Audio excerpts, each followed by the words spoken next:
So, hi everyone. Share ko lang sa inyo yung aking pangatlong pagbubuntis ngayong taon, ngayong 2025. Share ko lang sa inyo guys yung experience ko. Usually kasi sa first and second na pagbubuntis ko, same lang siya ng symptoms na nararamdaman ko. Yung pagkahilo, pagsusuka, mga ganun. So, ngayon kasi iba. Ngayong February 2025, nakakaramdam ako ng pananakit ng puson. Usually kasi kapag ako yung magkakaroon ng menstruation, ang sumasakit talaga sa akin is yung ulo ko. So yung ngayon kasi naramdaman ko is masakit yung puson ko. So ang naisip ko na lang is magkaroon na ako ng regla. Yun na lang yung naisip ko. And then dumating yung February 27, sabi ko ilang araw na lang bakit wala pa rin akong regla. Sabi ko hanggang February 28 lang naman, di ba? Usually kasi guys, ang menstruation ko kasi is minsan nasa first week of the month, minsan nasa middle, minsan naman nasa last week. So nangyari sa akin, may experience ako ng menstruation na minsan last day na ng month. So parang nakarating na siya ng next month yung menstruation ko. Sabi ko baka ganun ulit baka may ganun ulit na mangyari sa akin. And then noong March 26, sumakit yung puso ko. Then March 27, iba na yung sakit na guys, parang ano na siya, sumasakit siya sa puso, lumilipat sa kanan hanggang sa legs. Ayun. Na parang hindi ako makatulog, hindi ako mapakali. Kasi iba siya. Parang ganun. Parang nangangala yung legs ko. And then yung nasabi ng asawa ko na, magpa-check up ka na kasi baka iba na yan. Eh, sabi niya sa akin. Then ako, syempre, nag-aalala rin ako para sa sarili ko. So nagpa-check up ako guys, February 27. Sabi ko, sumasakit yung puso ko. Tapos, hindi pa ako nagkakaroon ng menstruation ngayong February. Ang last menstruation ko is January 18. And then, binigyan ako ng referral ng magpa-test ako ng urine at saka pregnancy test. Then, kinabukasan, nagpa-laboratory ako. And, ang result niya is, meron akong UTI. So, mataas yung aking UTI. And then, positive ako sa pregnancy test. Tapos, binigyan ako ng antibiotics, 1 week na gamutan, which is amoxicillin. And then, dahil positive na ako sa pregnancy test, binigyan ako ulit ng referral para sa Trans-B. So, para ma-sure kung talagang buntis. And then, nagpa-Trans-B ako na March 3. Sad to say guys, walang nakita. Walang nakita sa aking Trans-B. And then March 3, ayan siya. Nagpa-transvaginal ultrasound ako guys. Ayan, basahin nyo na lang siya guys ha. Ayan. Ayan siya. So, walang nakitang sac or baby sa aking mattress. Ayan. Walang sac. Ang nakikita lang sa kanya is lining na makapal. Walang bata. Tapos, edi bumalik ako sa doktor. I-transfer niya ako sa OB para, syempre, sila yung nakakaalam ng ganong sitwasyon. And sabi sa akin ng OB, magpapaulit ako ulit ng Trans-B after 2 weeks. After 2 weeks. Kaso guys, ito nga, nagbe-bleeding ako. Nung una kasi dark brown lang siya. And then, habang tumatagal, nagkakaroon siya ng fresh na blood. Siyempre, pag hindi makakapahan ka na, mag-worry ka na kasi baka kung ano na yung nangyayari kay baby. And then, bumalik ako ulit sa OB ko na sabi ko, yung lumalabas sa akin is fresh na siya, hindi na siya dark brown. And sumasakit yung puso ko, at gano'n pa rin, ganyan. And sabi niya sa akin, hindi niya kasi ako pwedeng bigyan ng pampakapit guys kasi nga, wala nang nakitang baby sa mattress ko. Wala silang nakikitang sac. Hindi nila alam kung early or threatened abortion or ectopic. Ayun, yun ang sabi sa akin ng OB ko. Kaya sabi niya, tanging way lang na pwede mong gawin is bed rest. Hindi ako pwedeng tumayo. Para daw maiwasan yung pag tuloy-tuloy na bleeding. Para maiwasan yung threatened abortion. Kung sakali nga daw na threatened abortion. So sabi niya, kahit pagdigo, pag CR, yan, hindi ako pwedeng tumayo guys. So nakita lang ako. Siyempre, hindi ko naman din maiwasan dahil meron akong alagang 2 years old and yung asawa ko is nagtatrabaho, hindi na iwan sa bahay. So may mga time talaga na nakapatayo talaga ako pag kinakailangan. So sabi rin sa akin ng OB ko, pag in case daw na sumakit ng sobra and magtuloy-tuloy yung pagdurugo na mas malakas pa siya sa regla, parang menstruation na siya guys, na hindi naman dapat dahil buntis na ako. So March 7, mga 6 AM, nakaramdam ko ng grabe, sobrang sakit niya guys. Mas masakit siya sa dysmenorrhea, which is never kong naramdaman sa tuwing magkakaroon ako ng menstruation. Kahit nung nagbubis din ako sa first and second, hindi ko siya na-experience. First time ko lang naka-experience ng ganito. Tapos ayun nga, ang pakiramdam ko is may lalabas sa puwerta ko guys. Ayan, meron siyang lalabas na napakadaming dugo or buong dugo. Yung ganun kasi di ba pag ang pakiramdam natin kapag may lalabas ng buong dugo sa atin, parang may kirot. Ganun. Yung sa akin, grabe, ang sakit niya talaga ako sobra. Tapos inigising ko na yung asawa ko sa dito.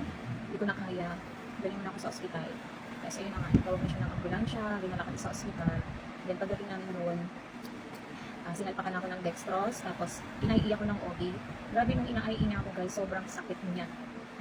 Marami akong experience na IE simula ng first and second na pagbubuntis ko. Ito yung pinakamasakit na IE.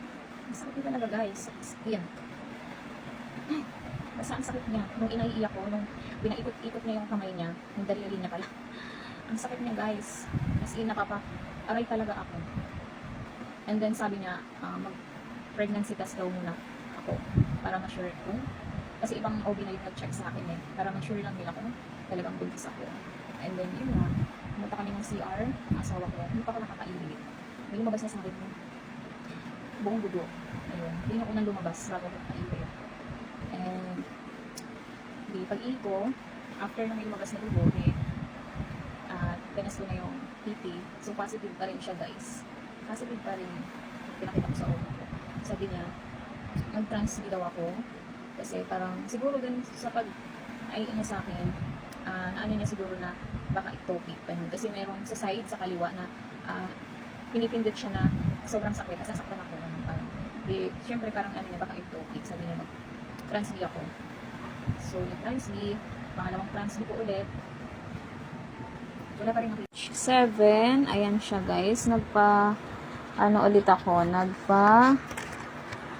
Ultrasound. Ayan, transvaginal. So, ayan na siya guys. Manipis na siya. Manipis na yung lining ko. Ayan, basahin nyo na lang siya guys, ha. Ayan. And then, ito yung aking mattress.